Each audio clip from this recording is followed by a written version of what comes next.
Throughout the past 8 years of Dead by Daylight, we have seen some incredibly game-breaking perks make their way into the game. So today we're going to be taking a look at 10 of the most overpowered survivor perks in DBD history. As always, let me know your thoughts in the comments down below and let me know if there's any survivor perks that I've missed out. But before going into the top 10, here are some honorable mentions that didn't quite make it into the top 10, but are still some of the most overpowered survivor perks in DBD history. Whilst Iron Will currently reduces your grunts of pain whilst injured by 75%, before the nerf back in 2022, Iron Will would reduce the grunts of pain by 100%, making you completely silent whilst injured. Great news for all survivor mains though, as Iron Will has recently been confirmed to be getting a buff back to 100%, making you once again completely silent whilst injured. This obviously makes it extremely difficult for killers to track survivors that are using Iron Will whenever the line of sight is blocked in chase, and this buff back to 100% will definitely result in Iron Will once again becoming part of the survivor meta and one of the strongest survivor perks in the entire game. At the start of 2022, Boil Over received a massive buff, quickly resulting in a nerf shortly after due to how game breaking this perk could be on the right map. The 5.50 version of Boil Over would now fill the wiggle meter up by 25% whenever falling down from distance. This meant that you could go down at the top of a building and have a very high chance of wiggling off, especially when combined with perks like Flip Flop, which also adds to your wiggle progression. Due to how overpowered this was, it received a nerf just a couple of weeks later, now granting 33% of your current wiggle progression when falling from distance. This change meant that if the killer picked up right away, the progression bonus from Boil Over would be very minimal, as it would only grant a bonus to your current wiggle progression, rather than an overall 25%. Despite only lasting a couple of weeks before getting nerfed, the 5.50 version of Boil Over was easily one of the most game-breaking perks that we've ever seen in Dead by Daylight. Will Make It currently activates for 90 seconds whenever saving a survivor from the hook, and it grants an additional 100% healing speed whenever healing other survivors. However, when this perk first released, it could be stacked up to a possible 300% if you save 3 different survivors from the hook, and it would also last for 120 seconds. This sounds insanely strong, but this part isn't even the strongest part of the perk. The strongest part of the original Will Make It was that the healing speed bonus would also apply to healing yourself. This meant that whenever used in combination with the perk Self-Care, or even just with a medkit, you could heal yourself in just a few seconds. A more recent addition to Dead by Daylight, and a perk that I'm sure most of you guys will be familiar with, is the perk Made for This. Made for This was released back in June of 2023 and was one of the strongest survivor perks that Behavior has added into the game for a while. It would allow you to run 3% faster whenever you're injured, making it much more difficult for many killers to close a distance and catch up to a survivor in chase. The fact that this was a permanent 3% speed increase while running, with the only downside being that you couldn't use it whilst exhausted, meant that there was no reason to not use this perk in every single survivor build at the time. Made for This would also grant a 10-second endurance whenever finishing a heal on another survivor. This part of the perk still remains to this day. However, the main part of the perk did eventually see a pretty significant nerf, with the increased 3% running speed now only activating when the survivor is in the deep wound state. So starting off with the number 10 spot for most overpowered survivor perks in DBD history, we have Balanced Landing. Balanced Landing currently activates whenever falling down from distance, and it gives you a 3-second speed boost, as well as reducing your stagger from falling by 75%. Then it leaves you exhausted for 40 seconds. Balanced Landing is currently my favorite exhaustion perk to use in my survivor builds. However, earlier on, Balanced Landing was way stronger, and on the right maps, it could easily be one of the strongest survivor perks in the entire game. The old Balanced Landing activated the same way, giving you a 3-second speed boost whenever falling down from distance. However, it also allowed you to permanently keep the 75% reduced stagger even whilst exhausted. On certain maps, this definitely wasn't overpowered by any means, but on other maps, it could make it almost impossible for the killers to catch up to the survivor. For example, the houses on the original Haddonfield map were set up in a way that would work perfectly with Balanced Landing. The survivors could run up the stairs and vault one of the windows at the top of the house, dropping down with a reduced stagger, and if done correctly, it could turn those houses into infinites with Balanced Landing. Balanced Landing would later see a nerf resulting in the 75% reduced stagger to only apply along with the 3-second speed boost, which meant that you would no longer receive the reduced stagger if you were currently exhausted. Dead Hard, much like Balanced Landing, is another exhaustion perk that has received a significant nerf. Dead Hard activates whenever you're injured and requires you to press the activate ability button to use it. It would originally allow you to dash forward whenever activated, allowing you to gain distance and also become immune to damage whilst in this animation. This made Dead Hard an extremely versatile exhaustion perk, allowing you to use it in many different ways. Not only could you use Dead Hard to avoid a hit, but you could also use it for the distance, which could allow you to make a window or pallet in chase that you otherwise wouldn't have made. Dead Hard could also be used in more uncommon ways, such as gaining distance to help you get a flashlight save or a pallet save on a teammate, or could even be used to dash through traps against the trapper. Dead Hard has since received 2 significant nerfs, the first of which would completely change the effect gained from using Dead Hard. After this nerf, Dead Hard would no longer allow you to dash forward, completely taking away any possibility to use it for distance in chase. Instead, Dead Hard would now give you a 0.5 second endurance whenever activated, which meant Dead Hard could now only be used to endure a hit. Dead Hard also received a second nerf shortly after. Now Dead Hard would only become available to activate after getting saved from the hook and once per hook state. This meant that Dead Hard could no longer be used at the start of the game and could only be used up to a maximum of twice per trial. Despite once being a fan favorite exhaustion perk, Dead Hard has now become much more rarely seen in the current Survivor meta, with most players now opting for other exhaustion perks such as Sprint Burst or Lithe. Object of Obsession is a Survivor perk from Laurie Strode, which was released with the Halloween chapter. Object of Obsession originally allowed both you and the killer to see each other's aura whenever outside of their terror radius, but still within a 72 meter range. In solo queue, this wasn't much of an issue, however when used in a Swift it became extremely overpowered. Whenever Object of Obsession was active, you could call out to your friends exactly where the killer is and tell them exactly what they're doing, allowing both you and your team to know exactly where the killer is for the majority of the trial. This was obviously extremely frustrating for the killers to go up against. However, despite how overpowered the original Object of Obsession was, it would remain the same for multiple years, only eventually receiving a nerf in 2021. The nerfed Object of Obsession would completely remove the ability to permanently see the killer's aura whenever outside of their terror radius but still within a 72 meter range. Object of Obsession would now instead allow you to see the killer's aura for just 3 seconds, once every 30 seconds. It does also have an additional effect, which allows you to see the killer's aura anytime they would see your aura, for example with their own perks or add-ons. Whilst the current Object of Obsession is nowhere near as strong or overpowered as the original object, I definitely think this nerf was for the best, resulting in a much more balanced experience overall.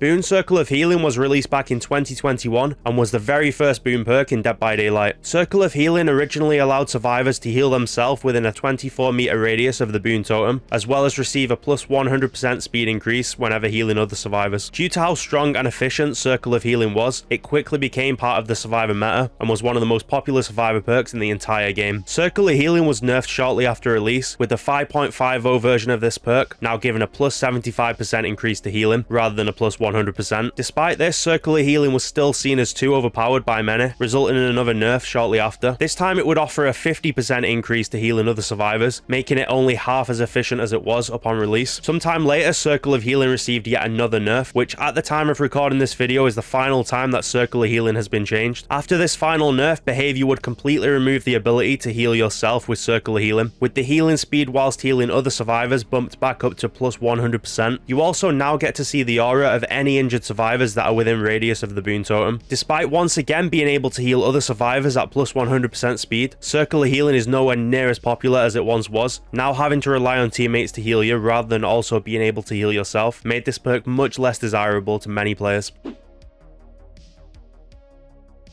Self-care is currently regarded as one of the worst survivor perks in the entire game due to the amount of time it takes to heal up. Self-care allows you to heal yourself without a medkit but at just 35% the normal healing speed. Self-care on its own takes around 45 seconds in total for a full heal, making this the slowest and most inefficient way to heal yourself. And because of this, self-care has become a perk that is hated by many survivors. Self-care wasn't always a bad perk, however. In fact, in the very early days of DBD, self-care was regarded as one of the best survivor perks in the entire game. Back then, self-care would heal you at 80% the normal healing speed, making it just slightly slower than a normal heal. You could also combine this perk with Will Make It, which, as mentioned earlier in the honorable mentions, could increase your overall healing speed by up to 300%, which combined together with self-care would allow you to fully heal up in a matter of seconds. Another effect that self-care had back then was that it would also increase the efficiency of healing yourself with a medkit by 100%. Self-care would later see many different nerfs, with the first of which bringing the healing speed down to just 50% from the initial 80% of the normal healing speed, resulting in more time spent when healing yourself with self-care. The next nerf would leave the healing speed at just 50% the normal healing speed, and would nerf the medkit efficiency whilst healing yourself with a medkit all the way down to just 20%, a huge difference to the 100% that it was previously. Years later, self-care would receive yet another nerf, this time bringing it all the way down to just 35% the normal healing speed. In addition to this, self-care would no longer offer any efficiency boost whenever healing yourself with a medkit. Self-care is a perk that has not only only been up there with the best survivor perks in the entire game, but also down there with the absolute worst survivor perks in the entire game. Although due to how strong self-care was in the early days of Dead by Daylight, it just had to be included in the top 10 most overpowered perks in DBD history.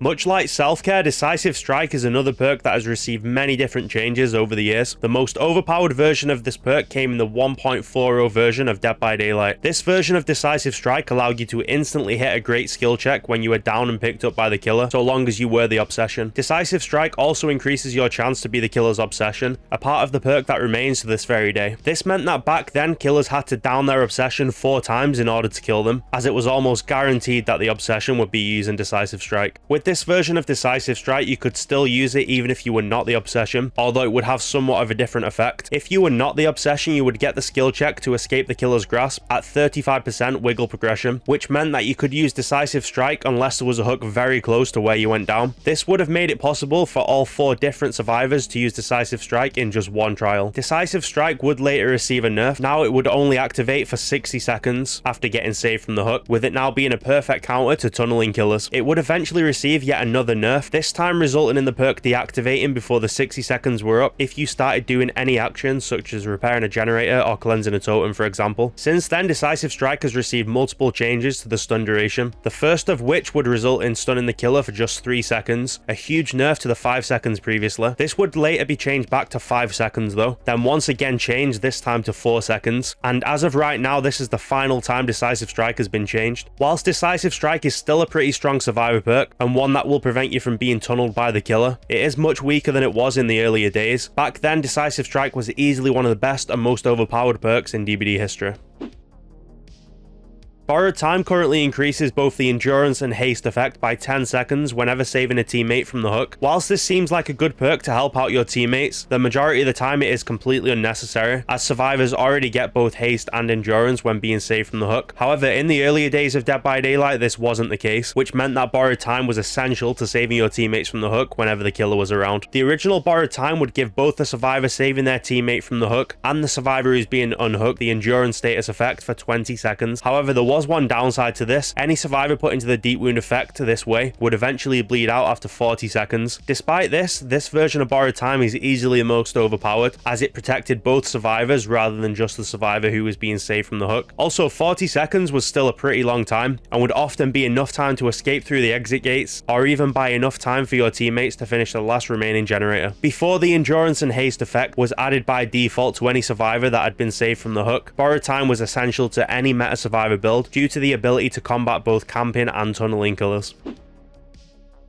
Saboteur is a perk that may surprise many of you, being so high up on the list of most overpowered survivor perks in DBD history. However, Saboteur was an insanely game-breaking perk back in the early days of Dead by Daylight. In the very early days of DBD, hooks wouldn't respawn after being destroyed. This made Saboteur extremely overpowered. It did take much longer to sabo hooks, but the fact that they wouldn't respawn back more than made up for this. As you could imagine, a team with a 4-man Swift all saboing hooks with Saboteur would be extremely frustrating for the killer, resulting in behavior later making it so the hooks eventually respawn after being destroyed with Saboteur. The fact that Saboteur at one point could allow a team of survivors to destroy every single hook on the map, only for the hooks to never respawn, makes Saboteur one of the most overpowered perks we've ever seen in Dead by Daylight.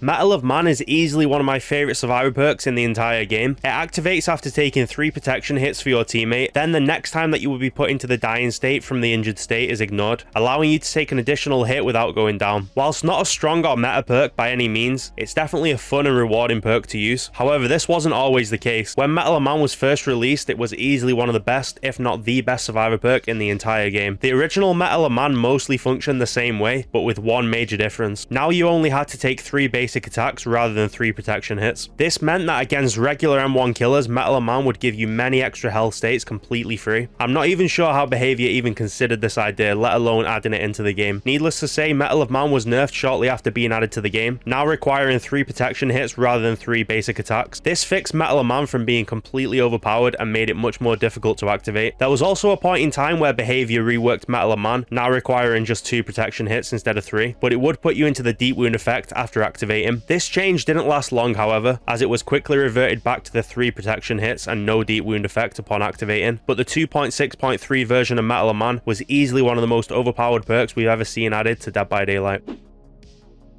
Sprint Burst is a survivor perk that hasn't received any change since early 2017. When Sprint Burst first released, the whole exhaustion concept wasn't yet implemented into the game, so instead of causing the exhausted status effect for 40 seconds after using Sprint Burst, the perk went on a 20-second cooldown. This also meant that the cooldown would continue whilst running in chase, making it possible to use Sprint Burst multiple times in a single chase. Obviously, this is just as overpowered as it seems, although back then Dead by Daylight was still a new game, so survivors hadn't yet learned how to efficiently loop and connect tiles together. Even despite this, Sprint Burst was extremely overpowered and quickly received a nerf, instead resulting in having a 40-second cooldown. Although this seemed like a significant nerf at the time, now taking twice as long to get Sprint Burst back, the fact that you could still regain Sprint Burst whilst running in chase remained a huge issue. Sprint Burst would later see an additional nerf, which would result in the perk taking double the amount of time to regain whilst you were running. This meant that it would now take 80 seconds to get back if you were running and or in chase for the entire duration. Definitely a step in the right direction, but still not ideal. So eventually Behavior implemented the exhausted effect in the 1.5.0 update. Now, any time a perk that is used that would give a survivor a speed boost, for example Sprint Burst or Balanced Landing, would cause the exhausted status effect that would last for 40 seconds. This meant that survivors could no longer use their exhaustion perks whilst exhausted, with the only way to recover from being exhausted would be to either stand still, walk, or repair generators for 40 seconds. In my opinion, the early days of Sprint Burst is easily the most overpowered survivor perk in Dead by Daylight history. Getting your Sprint Burst back in just 20 seconds whilst running would make it literally impossible for killers to catch up to you if used in today's game of DBD. But that is just my pick for the #1 spot. Let me know what you guys think is the most overpowered survivor perk in Dead by Daylight history. I could definitely see reasons as to why some would also put the original Mettle man in first place, but let me know your thoughts, and I hope that you all really enjoyed today's video.